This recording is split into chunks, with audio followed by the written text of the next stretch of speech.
Yan guys, ganito gawin nyo. Eto, bunga. Yan, may maliit na bunga.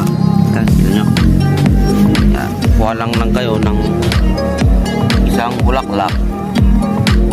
Yan, ito, isang bulaklak. Ito yung lalaki. Yan. So ito naman yung babae. Yan, tatanggalin mo lang tong dito banda. Yan, tanggal na. Yan, balikan yan. Ito yung lalaki. Ito. At ito naman yung babae. Yan. So idugtong mo lang. Ano? Ito yung tinatawag nilang siping. Pag-siping para yung bunga nito lumaki. Yan. Yan, so lumaki na yung bunga. Yan.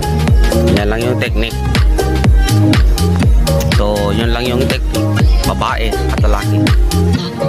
Pagsipingin mo lang para yung bunga lumago. Yan.